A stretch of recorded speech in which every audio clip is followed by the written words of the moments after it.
Go All for it. right, buddy, let's get started. Hello, my name is Fernando Arencibia with Arenci Properties Realty.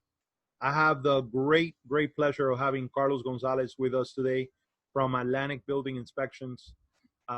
He runs an incredible company filled with a very well-trained, amazing individuals.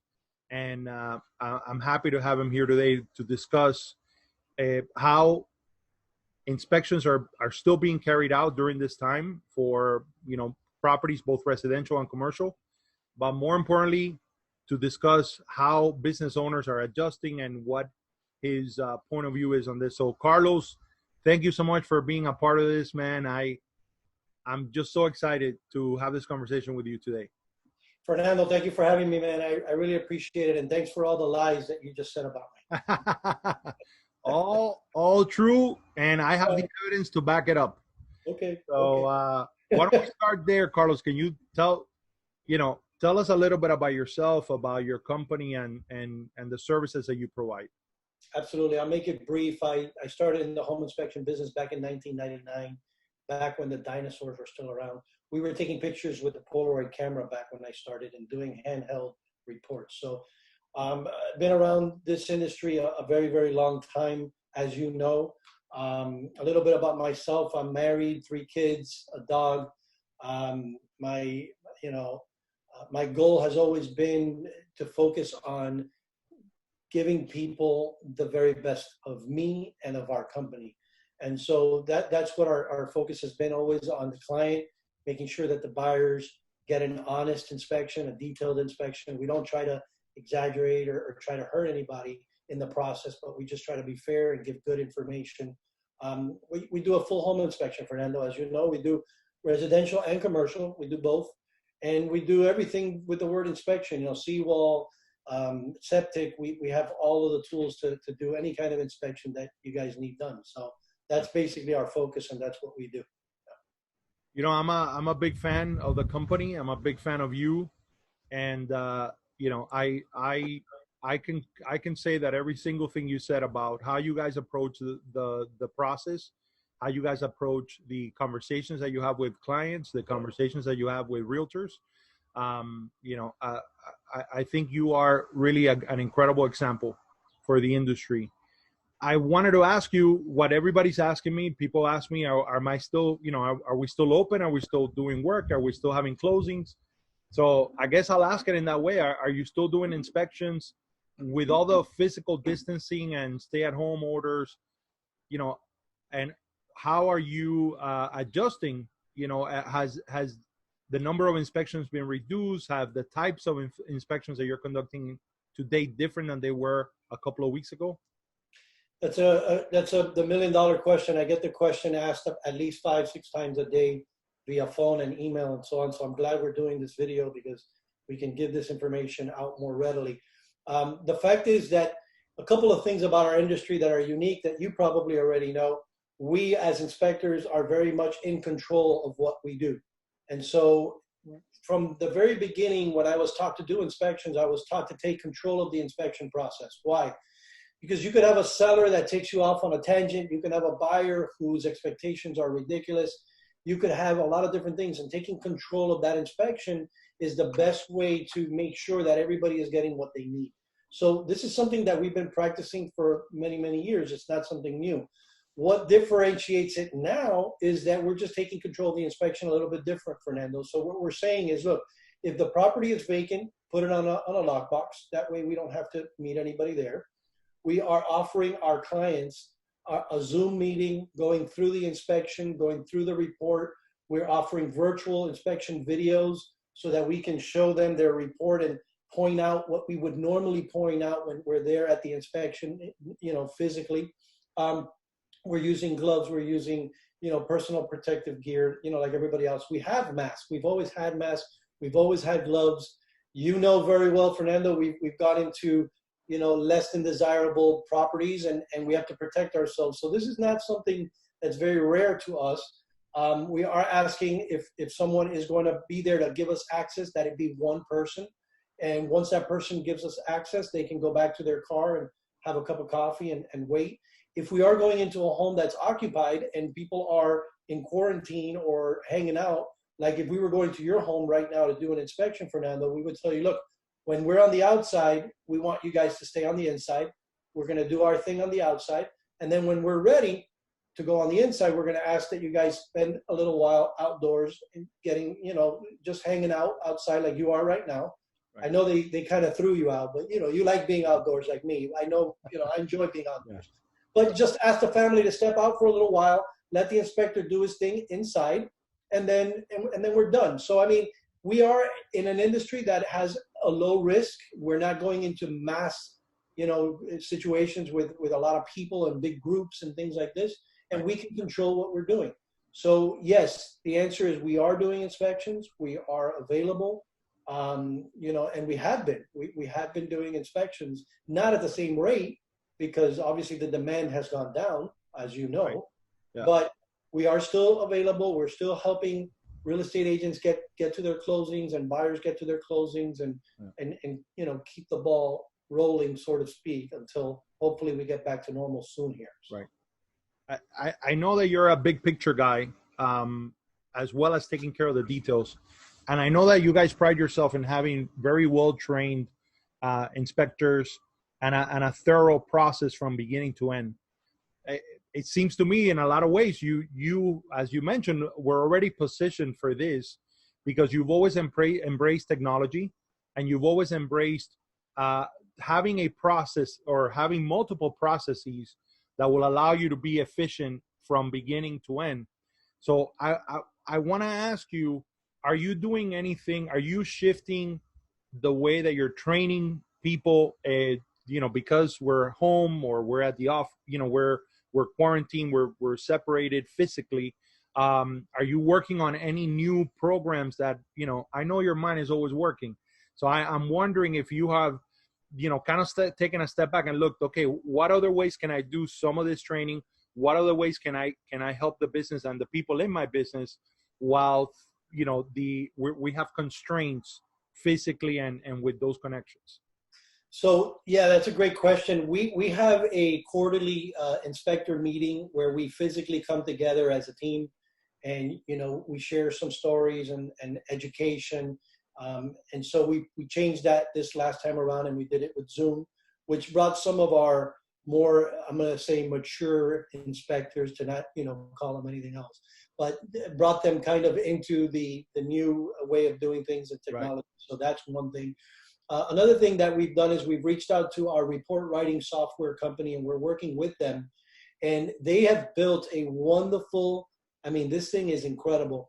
So it's a portal where the client logs in, and as the inspector is doing the inspection in real time, the buyer is at home and the buyer is watching the inspector put in the pictures into the report and the captions, and is kind of following the inspection process along, which Wow. is phenomenal. That's something that we've been working on from before this. Right. Our virtual videos, we've been doing them for years. And what it is if the buyer can't be present, we do a lot for relocation. So if somebody's buying a property from New York and they're just not here for the inspection, what we do is we take a screen video of the final report and the inspector narrates the video and points out all the things we found on the video. This is something we've been doing for years, and we don't even charge extra for it. We basically, if they request it, then we, instead of doing the review of the findings at the at the property, we do them on this type of video. So these are things that we've been doing. In a way, and all of our stuff is cloud-based. All of our inspectors' schedules, everything we do is cloud-based. So in a way, yes, we were kind of prepared for this. Obviously, we were not thinking this was ever going to happen. This was a complete surprise. But in a way, we were kind of prepared for something like this. Yeah. I consider you to be a student of business, really a student of life, but I know that we've had a lot of conversations about, structuring a business and building a business from the ground up. And I know that you are, a consultant to a lot of other businesses. And I know I always get a lot out of our conversation. So I wanted to ask you, for those small business owners that are going to listen to this, what should small businesses be doing during this time of great uncertainty? How should they pivot? what is your sense of, the fact that we have uncertainty and as far as timeline, what is your sense of what a business owner should be doing during this time, and as they adjust to pivot to the changing realities of the market? Number one, don't panic. Panic, it never works out. Panic only causes harm. Panic does not ever provide any relief or comfort. It's a waste of energy and a waste of time. Number two, do everything that you can possibly do. In other words, call all of your vendors, bring down all of your costs, defer as many payments as you can, do all of the financial things that you can do, apply for the paycheck protection plan, apply. Do whatever it takes financially to try to stay alive. Now, Fernando, this is extremely important. Once you're done with that and you've realized, okay, I've done everything I can, then get back to it. And here I'm showing you a book that I'm reading. It's called Traction, and I'm putting this into action. And what it is restructuring the business, getting ready for growth, getting ready for getting back to it, taking that time that we never had. Fernando, we were just talking about it before we started recording the video. There's so many things that we ignore in our lives as part of the whirlwind of business. And we're all in that whirlwind of business. You get that email that threw you into this situation, and now you got to make 3 phone calls to put out that fire, put this fire. And all of a sudden, it's 6 o'clock in the evening, and your wife's calling you for dinner or whatever. And what did you do today? You didn't do the things that you needed to do to grow your business and put your business in the right structure. So my advice is take the time and structure your business systematically. Systems are extremely important, putting in the right systems so that they work for your client and for what you're supposed to do, working on your vision. This is something that we don't spend enough time on, working on a vision, reworking the vision, making the vision bigger, including the people that work with you in that vision so that everyone is growing and everyone is excited. I mean, there are so many things to do that we don't do. And I think that reading is a huge thing. I would love to read more. So I've been dedicating some time to reading, exercising, things that we don't get to do. As small business owners, I can tell you that we are caught in that whirlwind 80% of our day or more. Some of us are caught in it way more than 80% of the day. So that's my advice to small business owners right now. I concur. So tell me again about the name and the author of the book. The book is called Traction, and the author is Mr. Wickman. Okay. I don't know if you can see it there. I see it. Traction, Wickman. I tried the virtual video. This is a very psychedelic approach. Yeah, but it's a great book in the sense that it basically is designed for small businesses. The whole book is about small businesses. It takes you through a structure, if you will, of putting things in order, starting with your vision, then your processes, your systems, putting the right people in the right seats, and making sure that you have it laid out in a very systematic way. Right. And I think that a lot of small businesses, they function from the seat of their pants. They just, we'll just do this, and let's just go do this, and let's just go do that. But Are we tracking everything? Do we know where our referrals are coming from? Do we know what marketing strategies are working and why they're working? Are we focused on growth, and how are we going to get to that growth? Do we have the right 5-year plan, 10-year plan? There's so many things that we can be doing right now as small business people. This isn't going to last forever. Right. And so eventually we're going to get back to business. And I think that what we want to do is get back to business in a smarter, more organized way. That's it. It's about taking advantage of that time so that you can get ready to get back to it. But like you said, and I think that the people that are not doing those things right now are going to really feel like they missed out on an incredible opportunity, because like you said, number one is being healthy and staying safe, right? But once you have that and you're doing everything you're supposed to doing, and you're quarantined and you're protecting yourself and your family, then it's about, okay, I have this time. I am safe.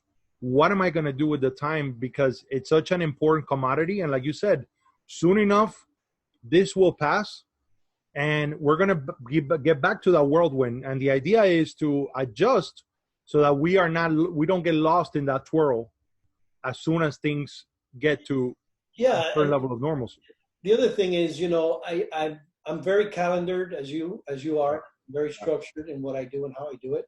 Yeah. And I suggest that those of us who are not and who have not been that way start really focusing in on that and use your calendars now more than ever and block out the time and say, this 1 hour I'm going to read, this 1 hour I'm going to implement a new marketing strategy, right. this 1 hour I'm going to spend time with the family. But structure yourself so that you're not just waking up in the morning and going, what am I going to do now? Right. And anybody, your daughter, your son, anybody pulls you and then all of a sudden, you're off and you're doing all this, but you didn't really do the things you needed to do. So exactly. I think it's very important to focus right now and be very organized and structured. So this extra time that we have is not only, obviously the investment of that time is not only for the business, but it's for the family. So I wonder, is there anything that has surprised you about the way that you and your family has adjusted to this change, has adjusted to being home, to the quarantining side, anything personal that has surprised you? Well, one personal and then one family. Personal, for the last couple of years, I've been very, very focused on exercise and getting in shape and getting healthy again. I've been running around my neighborhood for years. And now all of a sudden, everybody's outside. And I'm thinking to myself, it's interesting that I'm thinking to myself, all these people have just ignored themselves for all these years.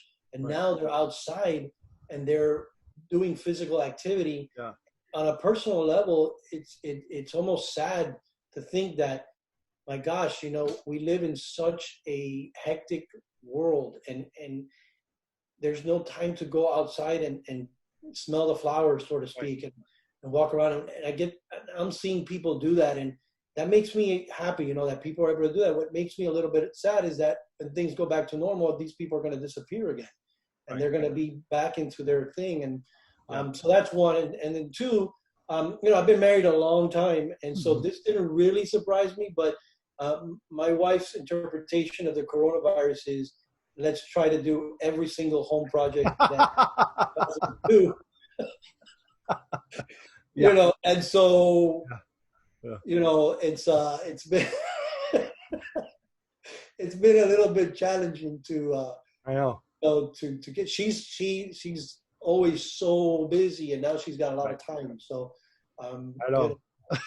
And my daughter's busy because she's in school and my son works at the hospital and my oldest lives in Orlando. So I mean, it's hectic and everything, but nothing really too surprising other than the fact that it's hard to lose the things that we take for granted, just going grocery shopping, going to a movie, going, and we're social animals, right? And you miss that. And I think I will want to say that this whole idea with Zoom and being able to at least see people's faces and see their body language and see people's smiles, it does help tremendously. So before we go, I want to ask you something. I want you to pick one of those fun backdrops that you were showing me earlier, so we can end on a funny note because you had a lot of good ones. So here's the thing, right? I decided that I was going to stock up, and in case we couldn't do inspections and we slowed down tremendously, we would go ahead and start selling toilet paper. So I've stocked up heavy. Right. Yeah. If the home inspection business doesn't work out, I'm going to be selling toilet paper. So well, your value just went up tremendously. Your company value went up through the roof. And if I got some serious news, I go to this background and I give the serious news here. And then I got my professional. I keep it professional background. You got it, buddy. So yeah, there's some really good ones out there. There's some really fun stuff. But we gotta make the best of it. You gotta laugh. Absolutely. At the end, you gotta keep your sense of humor. That's another thing that I think you gotta you got to do. You got to, even though it's a serious situation and people should be taking this very seriously. Yeah. You also got to take a minute and just let that out. Laugh a little, some play a steam joke amongst your family. No doubt. Play a board game with your kids. Things that you rarely have the time to do. Right. Exactly. So those things are extremely important as well. Buddy, thank you so much, Carlos. Really, really appreciate it. This has been a lot of fun. I'm sure we'll do it again. Absolutely, Fernando. Thank you, man. I appreciate it too. Have a great day, okay? All right, you too.